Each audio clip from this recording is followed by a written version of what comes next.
do you do? What's your name and where do you work? Okay. My name is Jon Burkhart. I'm the founder of Real-Time Content Labs, and I help agencies and brands try to stop showing up 2 weeks too late to the party that people are having online. Great. What was your first ever role in the creative industry and how did you get it?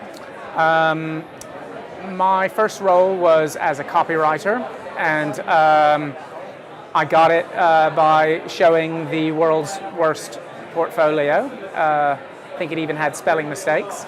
And that job was within a corporate environment, and wasn't satisfying, so I went back to ad school, and that was like the toughest 2 years of my life. And then I got into the agency world and restarted my career in London 17 years ago. Well, fantastic. What's been your motivation, do you think, throughout your career?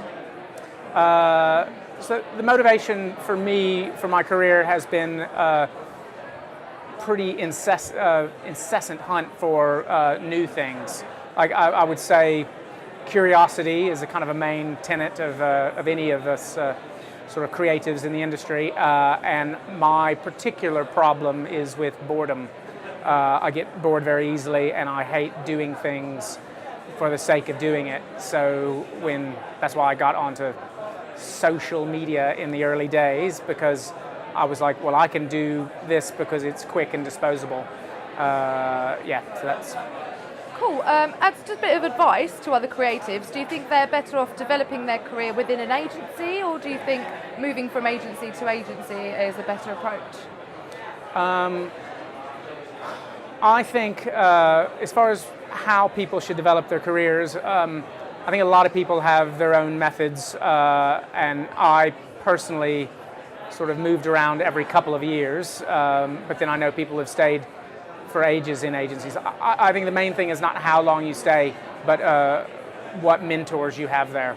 There is no point staying in an agency if there aren't people there that make you insanely jealous, and people that you kind of time when you're going to leave the building based on, I think they leave the building, maybe we could have a chat, and then maybe, you never know, I could get some advice. It's like, look for people who do things that scare you. How have you managed to stay on top of your industry? So for my industry being sort of content and social, I think the only way to stay on top of it is kind of to sort of have a daily rundown of places you go, things you check, and more importantly, people that you meet up with. I sort of created this thing called millennial mentoring, where I get young people in their 20s to kind of help me with things I don't know much about.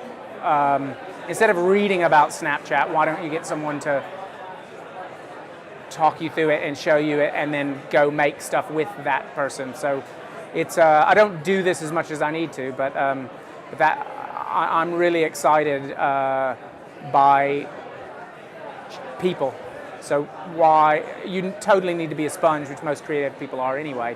But I think you should have like weekly, who have I met up with that inspired me, that can teach me something. But everyone's learning. I'm here tonight to learn. Great advice.